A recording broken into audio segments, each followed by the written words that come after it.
yourself to make sure that you're pouring out all of you into the world. Yes. And that's why I believe that community is so important and the circle that you're around is so important, because sometimes you can lose that oomph because life gut punches you. Yes. Like life, like what? Let me get this one, bam, bam. Let me get this 2-punch right here, this 2-piece, right? Yes. And sometimes you can get down, and you can feel down in your luck, and you can feel discouraged and disappointed, and it's like, what's going on? Challenges, you meet face to face with challenges and obstacles, and that can get the best of you if you allow it. And if you're not aware of who's in your inner circle to help lift you up when you're in those moments. Right. So none of us can hide from the moments because that's just a part of life. But you can control who's in your inner circle to help lift you up out of those moments. Yes. And it should be people who don't give you permission to stay in those moments and in those dark spaces. Wow. Right? Like I make sure people who are in my inner circle, you gotta have energy, you gotta be pumped up and fired up so that when I'm not, right. If I need it from you, I can come and get it from you. Right? So very, very important. So we're going to move on for our next guest. The dynamic Anita Gibson is here with us. She is the CEO of Creative Strategy Consulting. Her company creates and develops unique academic programs. She's the president of Project Excel Academy, which is a homeschool learning center for students in Bowie, Maryland. These students experience major improvements in their academics as the program partners with a private school to provide an amazing individualized learning experience. I have got to connect with you. Seriously. This is going to go, I have so many relationships that are going to go beyond today. Okay. She's also the author of the book Star Finder, and she's married. She's been married for 35 years. That's a whole nother topic. How do you like somebody for 35 years? You might not like them for 35 You might not like them. That's good. We need to have you back for a topic on that, right? And they're blessed with 3 adult children. Welcome to the show. Thank you. I'm glad to be here. 35 years. Oh, Lord. Yeah. That's a long time. It's good. It's good. It's good now. I love that. Yeah. I love that you say that. It's good now. Because sometimes you go through something, you figure it out, though. Exactly. A lot of prayer. Yes. So talk about this whole idea of being in education and academics. Like, where did that come from? Is it something that you have always been pursuing? Is it something you knew you wanted to do, for a long time, and then you finally branched into it? Or did it find you? I love to develop people. I love to see people kind of grow. Yes. And I have the ability to be able to kind of see what they could be. And that's so beautiful. Yeah, and then to help take the journey with them. That is so beautiful. Yeah. Now here's my thing with homeschool learning. First of all, I thought homeschool meant you had to be at home. So clearly I'm wrong. Okay. So tell us what homeschool learning really means. Okay. And you talk about this individualized learning experience. Talk about that whole dynamic so I can learn some things today too. So homeschooling is about a parent taking more responsibility for their students' learning. If I'm not good at math, I wouldn't be the right person. That's so true. To teach my child at math at home. Yes. So my job is to then find a tutor who loves math and has a passion for it, and let them be the one that teaches. So it's really about becoming a resource. You're kind of the center of it, and then finding the pieces that work for your child. So if your child is excited about aviation or music, then you're finding opportunities for them to do that. Where maybe in the school system they would not be able to do that. Wow. Focus in as deeply as they could, because at home you can really get right to it. That is so good to know, and that's so profound, because that is always the thing that I like. Again, my sons pray for me. They are not huge fans of school. My daughter loves school. Okay. She don't want to miss a day of school. That's my daughter. But my boys are a little different. I'm working with them. But they always like, Mommy, can you just homeschool us? No, that'll not mean we're going to be sitting around sipping on tea, looking out the window. They are asking for homeschool. 10 and 11. So a lot of times, especially with African-American males, the school system some of the schools, and I'm not a school basher because everybody can't homeschool. Absolutely. But sometimes for some students, the regiment of the day, it actually stunts who that child is. Wow. And so sometimes with a parent, they'll pull them out to give them a chance to kind of discover the things that they really like to do. Yes. When you hear your child saying, I don't like school, or I hate reading, or those are warning signs. Wow. Because learning is the foundation to life. Absolutely. Right. And that can scare you when you hear your child say, like, wait a minute, hold up. No, what I said is you're going to read this book because I said so. Exactly, But that's really not a good enough answer. But what they might be telling you is, Mom, the environment we're in is not conducive to who we are. Yes. And so we think they're saying, I don't like learning, but they're just saying, no, I need another environment. That's so powerful. I need somebody that's going to, after we read the book, take me on a field trip about it. I need somebody who's going to learn how I learn and then begin to present the things to me in that way. Right. They should be excited about learning. That is so good. I'm so glad you're here today. We are definitely going to continue this conversation after because it is, and it is our responsibility as parents to recognize when perhaps there's some type of disconnect. Yes. But a lot of us don't know that there are options such as the center that you create. Exactly. So if someone is going through that, like where would they start? Not me. Where would they? My girlfriend, my friend. Where would they start? So homeschooling is as individual as a person. There's so many different ways you can do it. Some people, so one of the schools that we actually connect with is at First Baptist of Glen Arden. They have a Christian academy there, but they also have a homeschool program, and I happen to be the director of that program. Okay. And so we actually offer classes on Tuesdays and Thursdays from 9 until 3.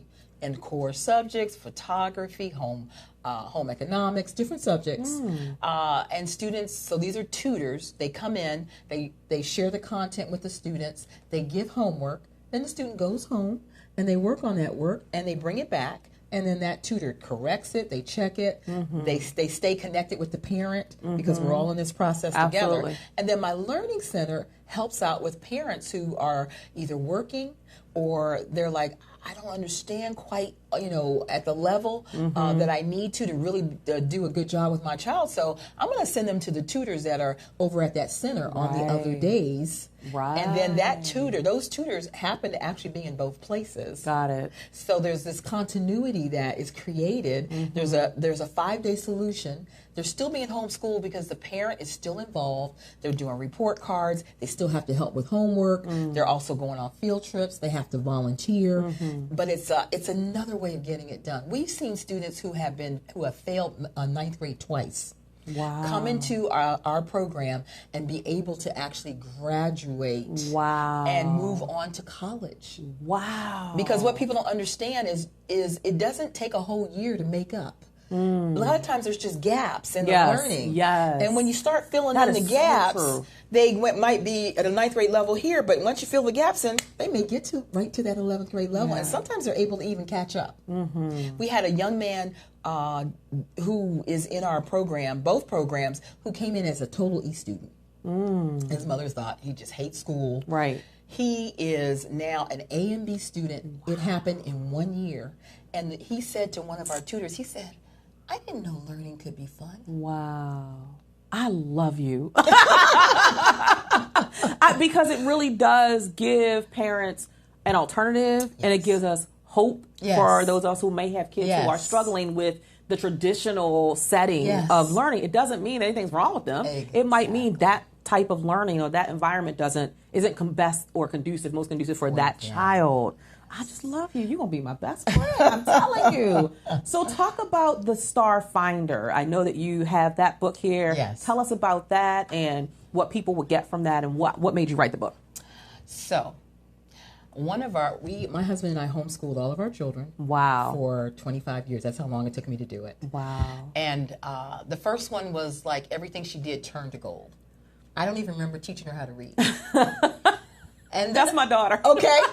But then her sister came behind, totally different. Yes. And she was in the shadow of that star. And so she thought, oh, I'm not good. Her esteem was low. Yes. Because I'm not like Lauren. Yes. And so she didn't struggle with reading. She didn't learn how to read well until 6th or 7th grade. Wow. And so we had to find some things for her to help her to know that she's a star too, but in a different way. Lauren's strengths were in academics. Danielle, what are her strengths? I had to start searching for them. She loved animals. She became the animal doctor in the neighborhood. Wow. And the kids would bring the bird and the turtle that they found, knocking on the door, knock, knock, knock. Danielle, look what we found. What do we do? Yeah. Well, guess what helped her reading? let me go. Mommy, can I go to the library and get a book on how to take care of turtles? What do I do about?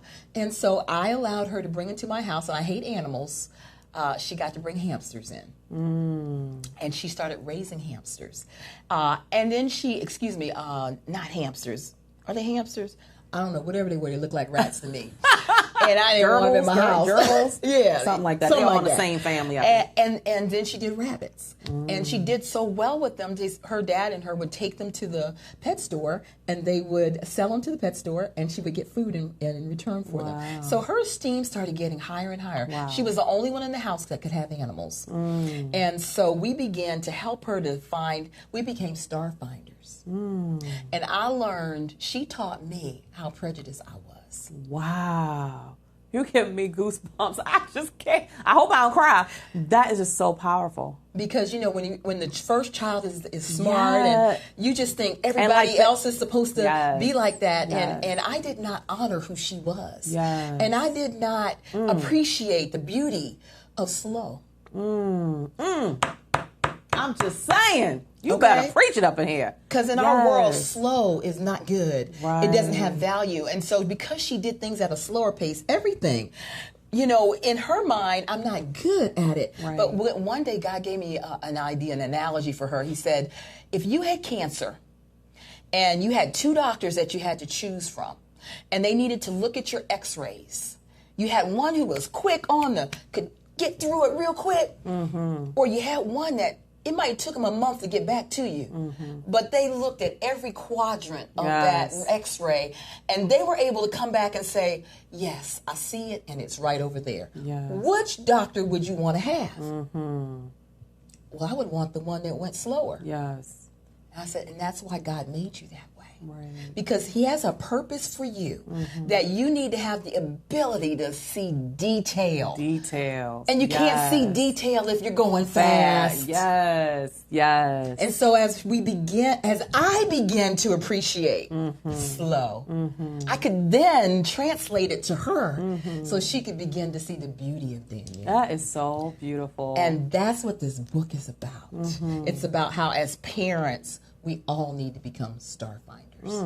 Oh, hopefully I can buy the book, get the book today, because I want to start reading it. Because my children all 3 of them are very different. Absolutely. And like you said, and my daughter being the oldest, being the first, she kind of set the precedent.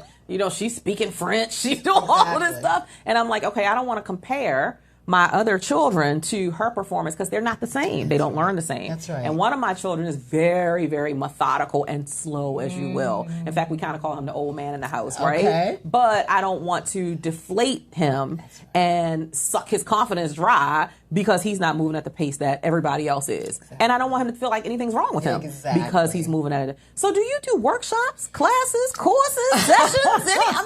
How do people connect with all of this goodness? Because I believe that I'm a firm believer that everybody has a unique gift. Yes. This is a gift. You have a gift. Just the way that you articulated everything that you just said and being able to see beyond the immediate and see the greatness and find a star in each, that is so necessary today in with these kids, it's what they have access to.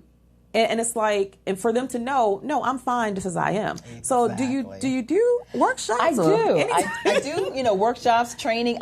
So the other thing I have is this learning center. It's a nonprofit. I heard you talking about that earlier. Yes, pray for us, sister. I have some resources for you. I'll tell you about that later.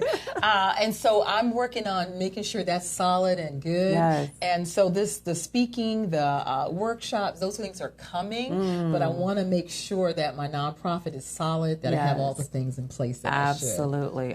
Well, I'm going to stay closely connected because I know that there are, even with the young lady who was just here, Amanda, and she does work with young girls. I want to talk to her. Like the two of you, your greatness and her greatness and combine. Oh, come on now.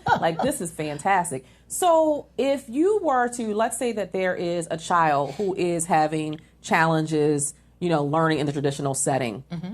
But let's say that the parent, a couple things. Let's say that the parent can't afford to do the homeschooling option. Or a parent doesn't feel that they are qualified to do any part of it, right? Everybody's different. Okay. So maybe they're not good at math, but maybe they're not good in reading either, or something else, right? Okay. What are your recommendations for how to best help that child? So we have to begin to see the beauty in our child. So if you have a child who is struggling, like some of us have children that are very talkative. Yes. And sometimes in our brain we're going, would you please shut up? Sometimes we say it out loud. Right. Sometimes we think it, sometimes we say it.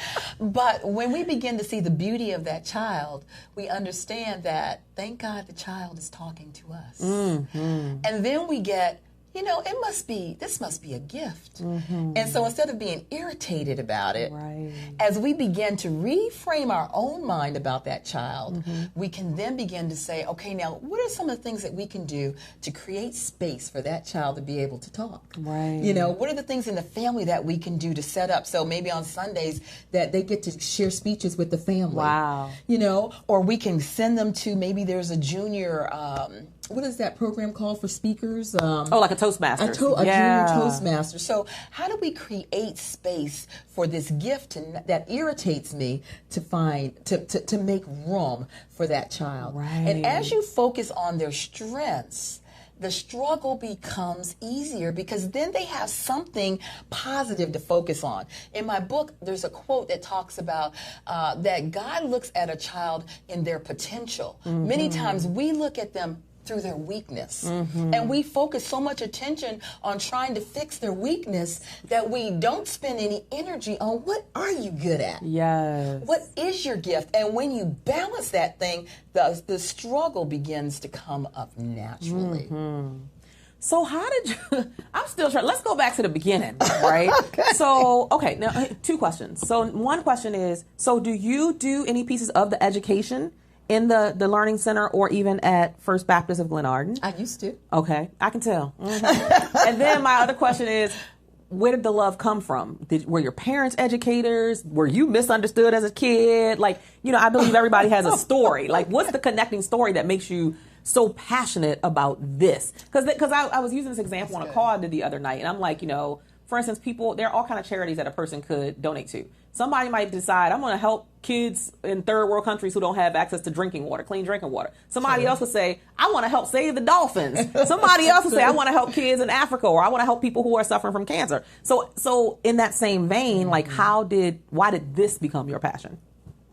When I was 8 years old, my mother had a baby. And my sister thought I was her mother. And I took on that role. I accepted it. Wow. And when I got married, my sister was 13 years old, and she was my maid of honor. Wow. And she was we were standing, and the preacher's doing the thing, and she's weeping like it's a funeral. Wow. And I did not get it. And so when it was over, a few weeks later, I was like, why were you so upset? She was like, because it felt like my mother was leaving me. Wow. And my mother is a wonderful woman. Yeah. But my sister had just connected with me in such a way. And I think from that having to be the one responsible to nurture her in those younger years, I just grew up like, if you're an underdog, I'm going to help you. Oh, I'm the same way. I root big time for the underdog. Yes. Yeah. And I just who I am. And so I finished homeschooling my children in 2008. Wow. And I was like, okay, God, what's next? Because I'm done with homeschooling. Right, exactly. What's next? I've done this for 25 years. Right. And he said, well, why would I have invested that level of experience, knowledge in you for you just to walk off and do something else? I have some more children for you to take care of. Wow. And you don't get a pass. So this nonprofit that I'm working on, the Learning Center, probably 10 years God told me to do it. But I didn't want to. Y'all hear the common thread with all the women that we've been talking to is that thing that's tapping you on the shoulder, nudging you, reminding you, and you like, okay, well, not yet. Have you ever had a debate with God? Look, God, I know you telling me to do this, but I ain't ready. Not yet. Hold on. Just a little bit longer. And he just keeps coming back. And that's what Amanda and I were talking about. It's like she was sitting on her gift for such a long time. And she finally made the decision to move on. And I'm like, because there are people who will stay stuck for as long as you stay stuck. That's right. Stuck is not just you. It is also, okay, let's see. Somebody's not watching the show because they calling us. But it's also the people. It's you that's stuck and the people who are waiting for your gift that are stuck. Right. And so it's so important that all of us, and for those of you guys who are watching and listening, shout out to Ladrine. Thanks for being here. And those who are watching through voxwave.com, the question is, why are you holding off on your gift? And how much longer is it going to take you? I always like to ask the question, why not now? Exactly. Why not me? Why not? And that's what you need to ask yourself so that you can move forward with whatever that thing is. Because look at the gift that the sister has. So you see her gift and you're like, oh my God, you're in awe of it. And then you see somebody else and they have a different gift and you're in awe of it. And then somebody else, they can sing their butt off. Like you're like, oh my God, and you're in awe. Everybody has their in awe of gift.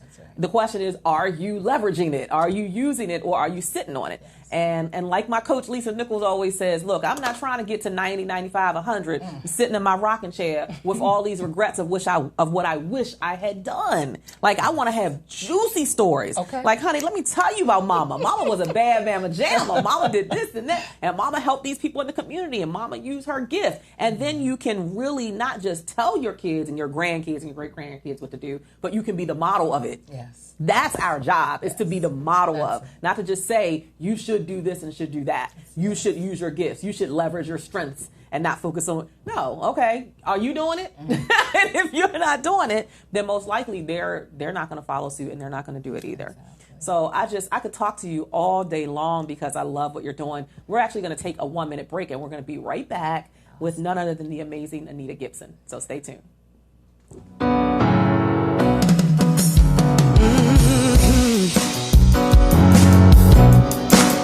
We have powerful words, we have powerful minds. We use our voices and freedom takes flight. And we're ready to work, we're ready to win. We have a strategy and now we can begin. We are standing bolder, shoulder to shoulder. Playtime is over. Time is over.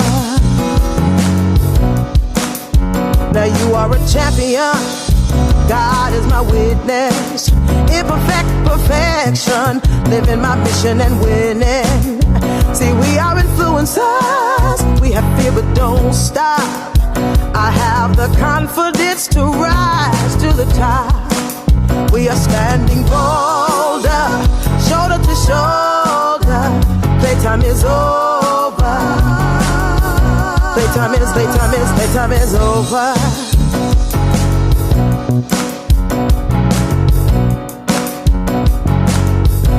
All I need is inside of me. I am enough and now I see. Yeah, I will reach my destiny. Yeah, I don't need your permission. Yes, I'm on a mission. I'll win.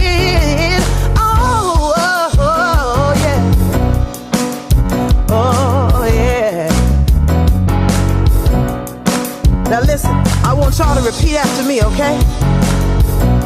Because we're going to make some declarations in here today. Here we go. 1, 2, 3. I'm building my legacy for the whole world to see. You say. Man, I love that song, Tammy Turner. We love you, girl. We love you. Thank you so much. So we're continuing our conversation with none other than this powerhouse next to me, Anita Gibson. If you didn't know her, now you know her, and you need to connect, because I'm definitely going to connect. She's going to be like, Cheryl, really stop calling me. But before we went to our little commercial break, we were talking about the challenge of people sometimes procrastinating on what's tapping them on the shoulder and that gift that's in them. But they're making excuses, reasons, explanations, whatever you want to call it, about not moving forward. So what was it that got you off your butt and moving into this amazing gift that you clearly have? So I was having blood pressure spikes constantly at work. They kept having to call the emergency. And I would go in and they couldn't find anything. It happened about 3 or 4 times. The last time it happened, they gave me a couple of extra tests. And the doctor walked into the room and she said, "Miss Gibson?" I said, "Yeah." She said, "You have a brain tumor."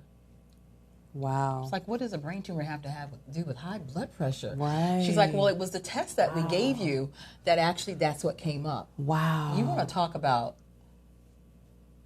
I was stuck. And that was in 2014. And I realized in that moment that I don't know how much more time I have. The truth is, none of us really does. None of us, no, absolutely. But when I got that diagnosis and had to start going to neurosurgeons and just going through this whole process, it so awoke me. I immediately got clarity on what's really important. Amen. You know, and I realized I better get to going on what God told me to do. That's it. And so that was the motivation that got me up. I'm sad in a way that that's what he had to use. But you know what? About 2 weeks before that, I had prayed this crazy prayer. I said, "God, I'm tired of living this mamby-pamby life. I want to be able to enter in fully what you intended for me." Yeah. I know as I'm saying that, it could mean something really big. Right. And potentially to me something bad. Right. But it doesn't matter because at the time I was maybe like 55. It was like, if I live another 20 years, I don't want to live it like this. This is just boring and there's no spark to it. Yes. And so whatever you have for me, I receive it. And when that doctor walked in and said, "You have a brain tumor," I said, "God, I hear you. And I'm going to do exactly what you told me to do." And if I could tell you the number of students whose lives have been changed because I finally was obedient, nothing else matters. Whew. I'm trying to cry because it's so real. Like, some of us wait until we have this, unfortunately, we get this traumatic diagnosis or traumatic experience that happens in our lives before we wake up. Like, so that's why that whole wake up hashtag for me is like more than just, stay woke. It's wake up. Yes. Like, really wake up to living. Please. And that's one of the reasons why I was so adamant back in 2009 about starting my journey, because I was existing. Like, I was so sick of the routine and the rut. And I just kept thinking, like, God, there has to be something bigger, something more, something greater, like, that I'm destined for. And, you getting older and older. So look, as you get older, the reality is your either your mental faculties and or your physical body, right, is going to slow down. I want to be gung-ho and out in the world making impact while I can. Before I'm sitting down because of age and the effects and the impact of age. And so in 2009, I found myself in a position where I also had really a wake-up call. So I kind of started, I was, toying around with business and starting business. But then at the end, that was in the beginning of 2009. At the end of 2009, my father passed away on Thanksgiving Day. He was 59. That was the phone call I woke up to on Thanksgiving morning, was that my father had passed away of a massive heart attack in his sleep. 59? 59? Like, are you kidding me? And I will never forget what that experience felt like, and literally thinking to myself, oh my God, that's it. It's no coming back. It's no do-overs. It's no, you got to take every day as though it is the last. And you got to execute like with just madness. Like somebody, I'm a speaker. Somebody gonna hear me talk today. Every day that I wake up, somebody gonna hear me talk. It might be in the grocery store. It might be the person who's serving me, and my waitress. It's Mr. Ron, my technician. somebody gonna hear me talk today, because that's what I believe I was born to do. And that's the type of energy that we gotta, have about life. Yeah. That's living, when you find a thing that you know you're born to do, and you don't let nothing stop you from executing it. Nothing. But the fact that you had such a traumatic diagnosis, tell us, what's happened since then in terms of your care, your self-care, priorities, shifting priorities, saying yes to your calling. Like, walk us through that experience, because I can't even imagine. OMG. OMG. That's it. Sometimes you don't know you're doing bad. And I changed all my eating habits. Yeah. I'm diabetic, and I was eating everything I wanted to eat. See? Just playing with it. Yes. And getting worse and worse and worse. And friends would be mad at me. When was the last time you checked your blood? I don't know.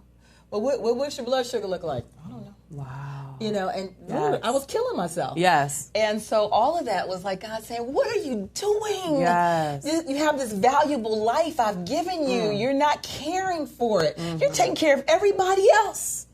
But you won't take the time to check your blood to see if you are okay. Right. What is wrong with you? And so as I, really began to sit with myself, I had to ask that question. Why aren't I important?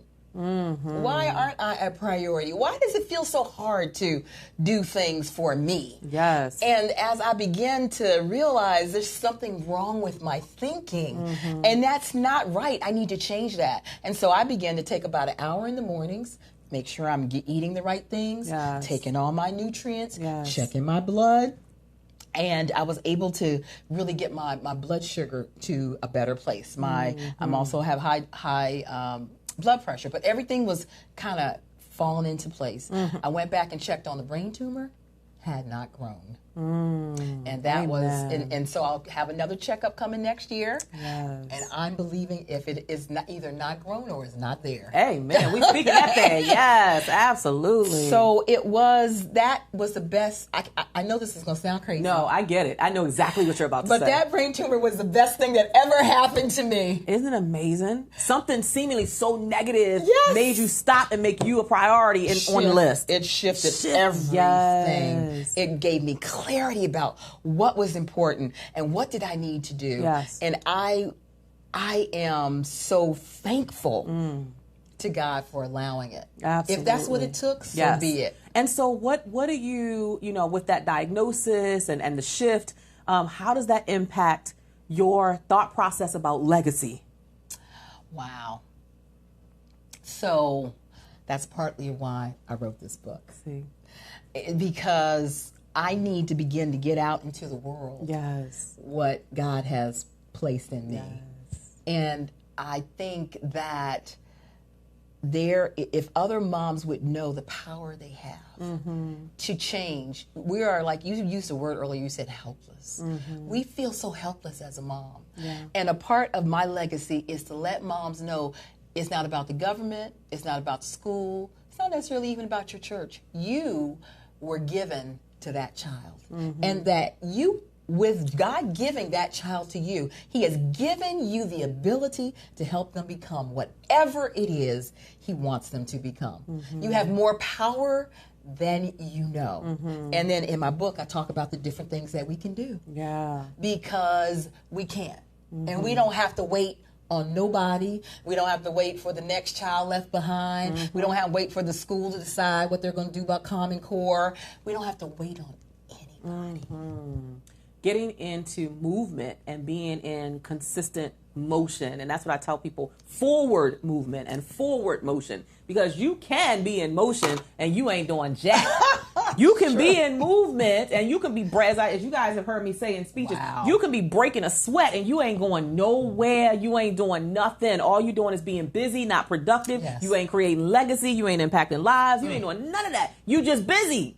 So it's a difference between busy and being productive. It's a difference between movement and forward progression. And so you want to make sure that you're not just breaking a sweat and you look busy, but that you are actually living not just in life, but living life, not existing, but living. And then secondly, that you are using what's been given to you to impact other people's life, because that is a direct extension of your legacy. That's it. It's how many people can I touch? Yes. How many people, Yes. like I said, I wake up, somebody gonna hear me speak today.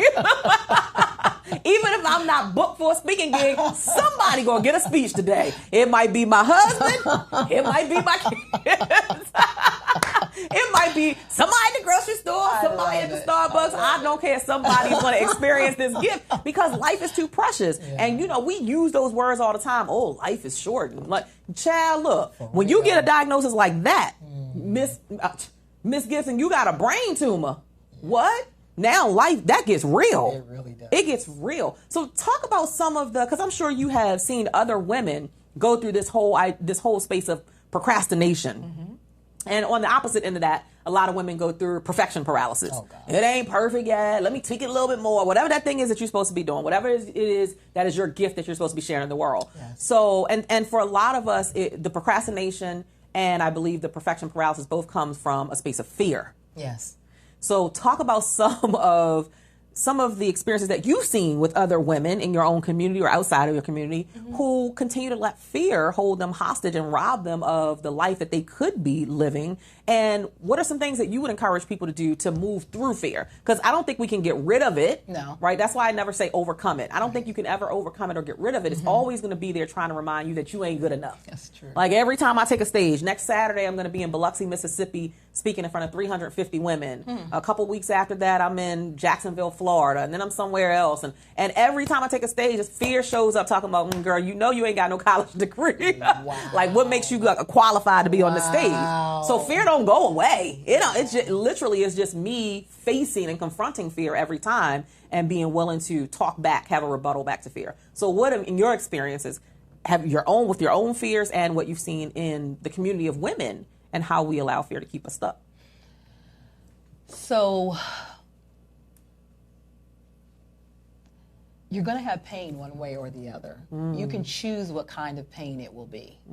You can have the pain of regret. Good. Or That's you good can stuff. have the pain of being afraid, shaking in your boots, and doing it anyway. That is so good.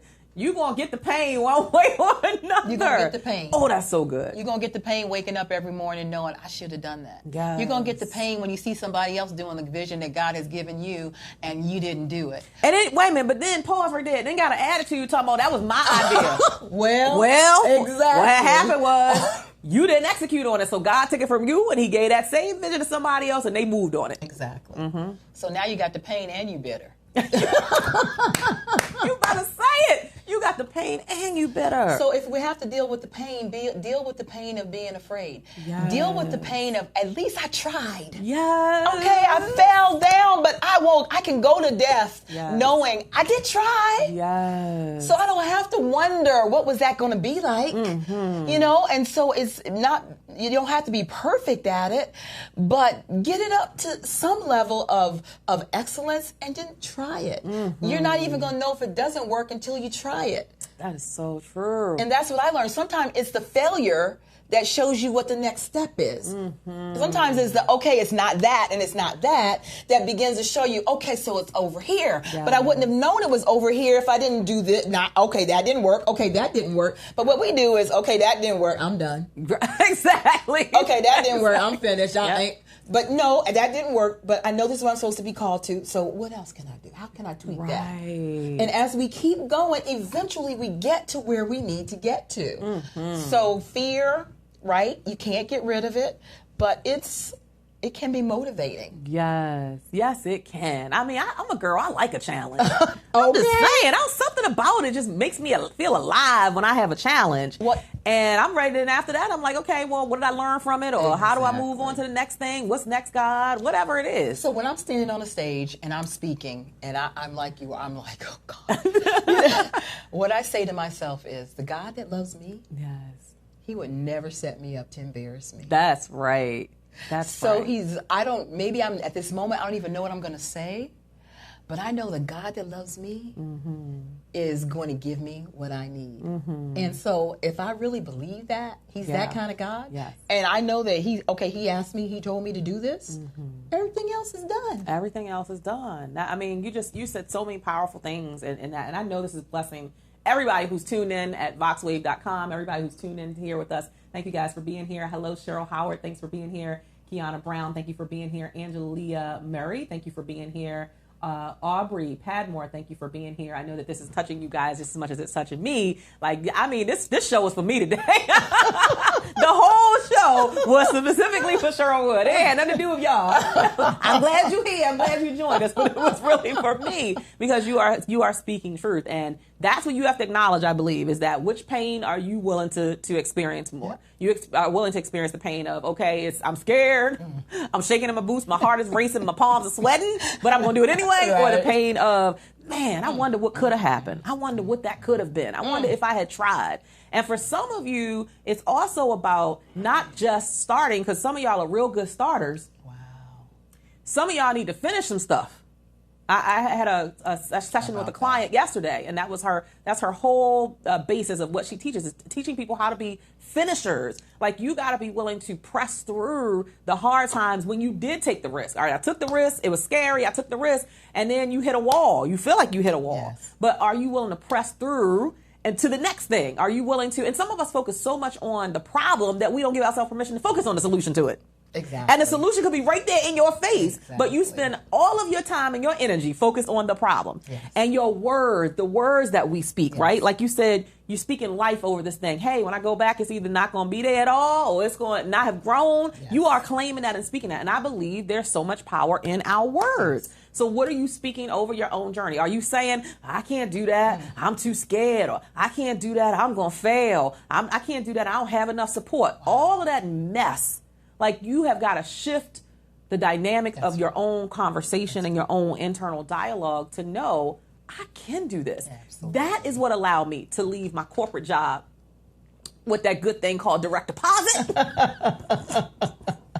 Y'all know direct deposit is a beautiful thing, right? You show up, you don't even have to be a good, I mean, I was a good person in corporate, but you don't have to be a good employee. And you still get your check every 2 weeks. 2 weeks later, you go back to the bank and it's there again. That's a beautiful thing. That ain't how life is as an entrepreneur. You got to work and grind for that thing. Okay. But that's literally the only way I was able to really build up the boldness and the courage to walk away from what I knew my whole life to something that was seemingly had no security, that I had never done before. I didn't know if it was going to work or not. My husband thought I was cray-cray. He like, oh, you going to leave your good job, right?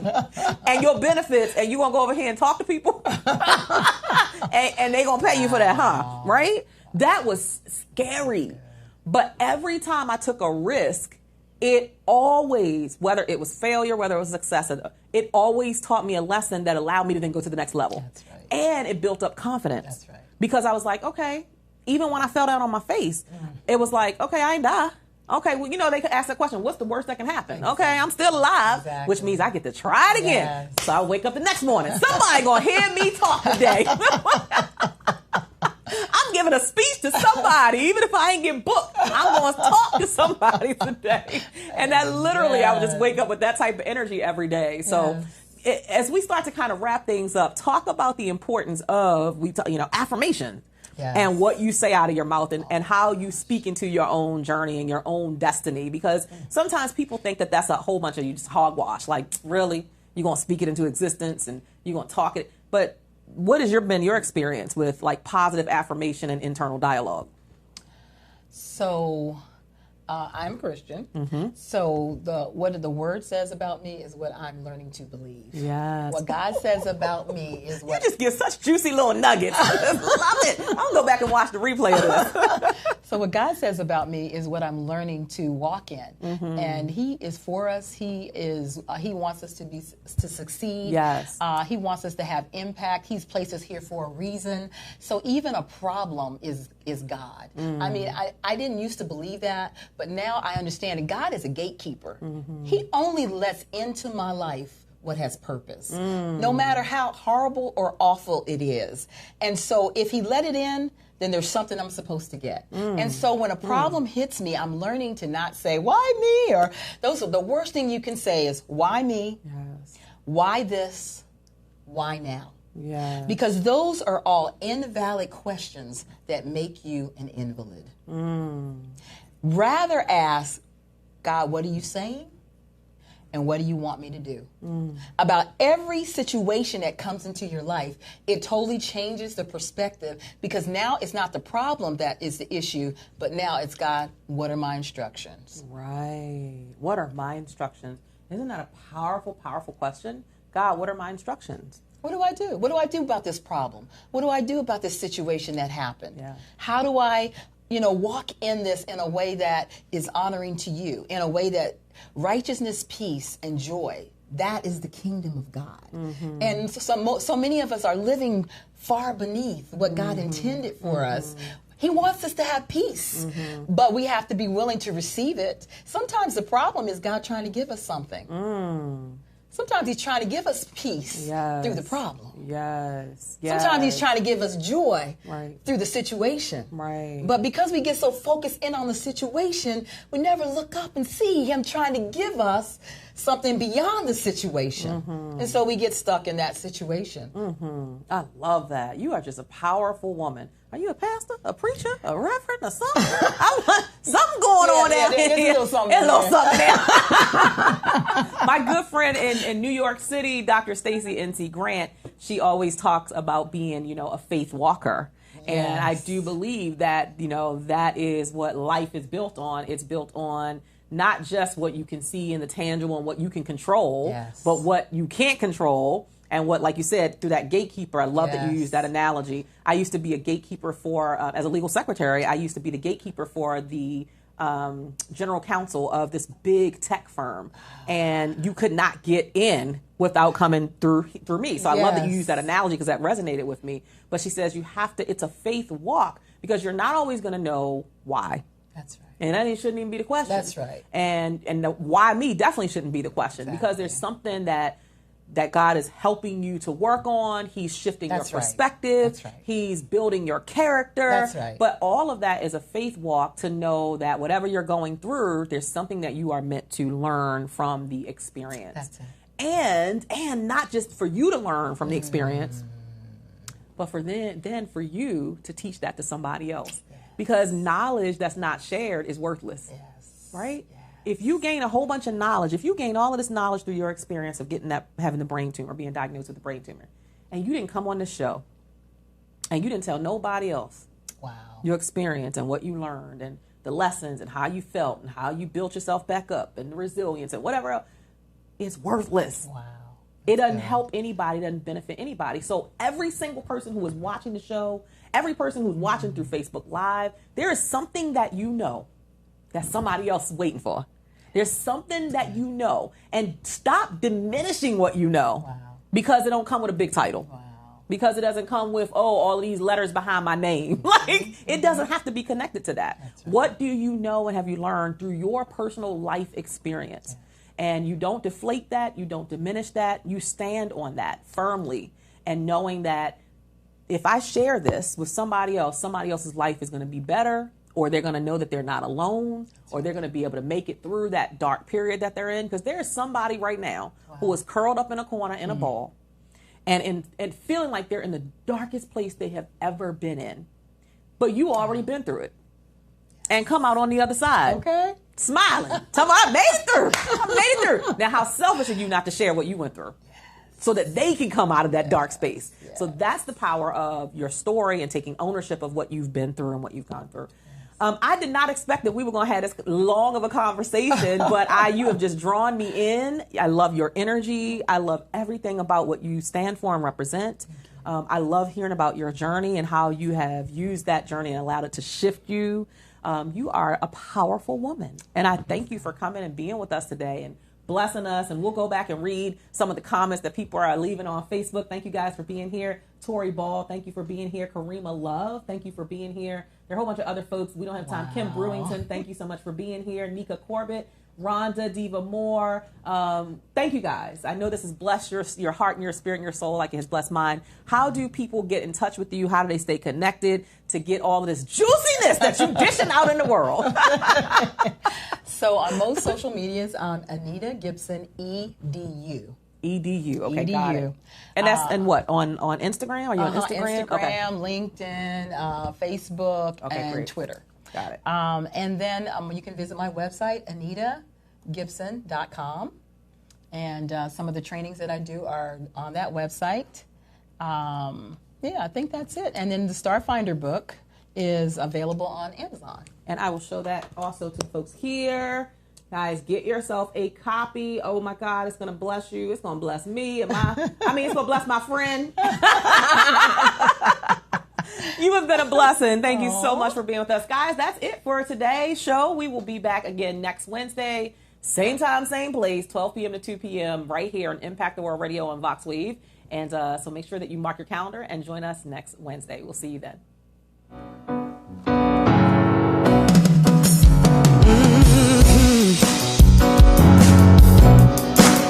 We have powerful words, we have powerful minds. We use our voices and freedom takes flight. And we're ready to work, we're ready to win. We have a strategy and now we can begin. We are standing bolder, shoulder to shoulder. Playtime is over. Playtime is over. Now you are a champion. God is my witness. Imperfect perfection. Living my mission and winning. See, we are influencers. We have fear but don't stop. I have the confidence to rise to the top. We are standing bolder, shoulder to shoulder. Playtime is over. Playtime is over.